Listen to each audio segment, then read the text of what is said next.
নমস্কার, কেমন আছেন সবাই? সুজাতা এন্টারটেইনমেন্টসে আপনাদের সবাইকে স্বাগত জানাই।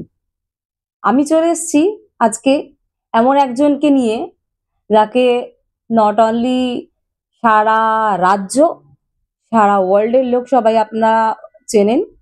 তো আমি আজকে তার সাথে পরিচয় করিয়ে দেব। তিনি একজন খুব বিশিষ্ট রেফারি। তো আমি তার সাথে এখন আপনাদের সাথে পরিচয় করিয়ে দিচ্ছি। বলেইছিলাম আমি একজনের সাথে পরিচয় করে দিচ্ছি, বিশিষ্ট রেফারি। তো তার নাম হচ্ছে কণিকা বর্মন। কণিকা, একটু তোমার সম্বন্ধে বলো। আমি তোমার সম্বন্ধে বলছি, ও অ্যাকচুয়ালি আমার হচ্ছে কি বলবো, আমরা একসাথেই রেফারিং করি, তো আমি ওকে তুমি বলতে পারবো না, আমি ওকে তুই বলছি, ঠিক আছে? তো তোর সম্বন্ধে কিছু বল। আমি Kanika Barman, FIFA and AFC elite panel referee.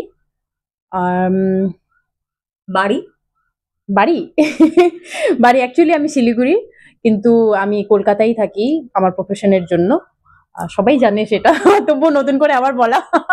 আচ্ছা, আমি জানি ফুটবল খেলা হতো, প্লাস আই থিঙ্ক অ্যাথলেটিক্সও ছিলিস আগে। তো সেই ব্যাপারটা যদি একটু বলিস, মানে আমার বন্ধুদেরকে বা দর্শকদেরকে, তাহলে একটু ভালোই হয়। অ্যাকচুয়ালি স্টার্টিংটা আমার অ্যাথলেটিক্স থেকেই। আমি কোনোদিন ভাবিনি যে আমি ফুটবলটা খেলবো।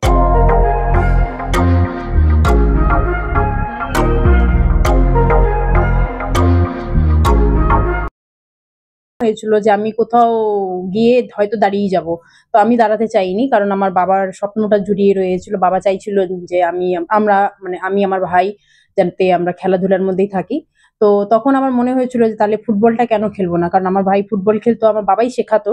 তো সেটা দেখার পরে আমার ইচ্ছে হয়েছিল যে আমিও ফুটবলটা খেলি। তো একদিন ভাইকে বলি, ভাই আমিও তোর সাথে ফুটবলটা খেলবো, তুই একটু বাবার সাথে কথা বল। তো ভাই বাবার সাথে কথা বলার পরে বাবা পারমিশন দিয়েছে, ঠিক আছে তুই আগে তোর অ্যাথলেটিক্স এর প্র্যাকটিস শেষ করবি, তারপরে তুই ফুটবলে আসবি। এই করে করে ফুটবলে পা দেওয়া, তারপরেই ফুটবলটা খেলা স্টার্ট করেছিলাম। এই আর কি। তার মানে মানে প্রথম মানে প্রশিক্ষক হিসাবে পাওয়া হচ্ছে বাবাকে, তাই তো? মানে বাবার অবদান মানে প্রশিক্ষক হিসাবে মানে অনেকটাই বড়, হাতে খড়ি বলতে গেলে বাবা। আচ্ছা আচ্ছা। তো রেফারিতে আসা কিভাবে? এটাতেও একটা টুইস্ট আছে। ফুটবলেও যখন আসলাম, অ্যাথলেটিক্সে যখন ছিলাম, তখন মনে হয়েছিল যে ইন্ডিভিজুয়াল গেম কি করে এতটা এগিয়ে যাব, টিম গেমে থাকলে হয়তো আরো ভালো সাকসেস পাবো। বাট যখন ফুটবলটা খেলা শুরু করলাম, টিমে খেলা শুরু করলাম, তখন মনে হচ্ছে যে কেউ যদি ল্যাগ থাকে তাহলে পুরো টিমটাই আমরা হেরে যাচ্ছি, তো ওখানে কি করে সাকসেস পাবো। তার মানে ইন্ডিভিজুয়ালটাই বেস্ট। ওই সময়ই আমাকে অফার করেন মিস্টার উদয়ন হালদার, উনি ওই সময়কার সিআরএস সেক্রেটারি ছিলেন। তো উনি বলেছিলেন যে তুই রেফারি হবি। উনি শিলিগুড়িতে সেকেন্ড ডিভিশন আই লিগের জন্য গেছিলেন, তো আমাদের শিলিগুড়ি মহকুমা ক্রীড়া পরিষদে উনি বলেছিলেন যে আমি কিছু মহিলা রেফারি চাই, যদি কেউ থাকে, সে ফুটবলটাও যদি জানা থাকে খুবই ভালো হবে।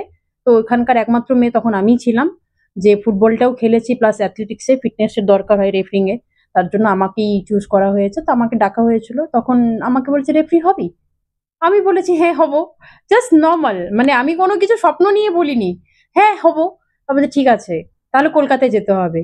তো কলকাতা তো আমি আরো তখন তো ছোট, আমি নিজের ডিসিশন তো দিতে পারি না, মানে এটার জন্য তো তাহলে বাবা মার সাথে কথা বলতে হবে। ঠিক আছে, নেক্সট ডে বাবাকে ডাকা হলো, বাবা আমি দুজনেই গেলাম। তো বাবাও পারমিশন দিলেন যে ঠিক আছে, মেয়ে যদি যেতে চায় তো কোনো অসুবিধা নেই। এই থেকে রেফারিং এ আসা। তো বর্তমানে রেফারি ছাড়া আর কি করা হয়?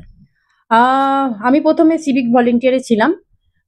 তো ওটা প্রায় হ্যাঁ 3.5 বছর হয়েছে আমি ছেড়ে দিয়েছি।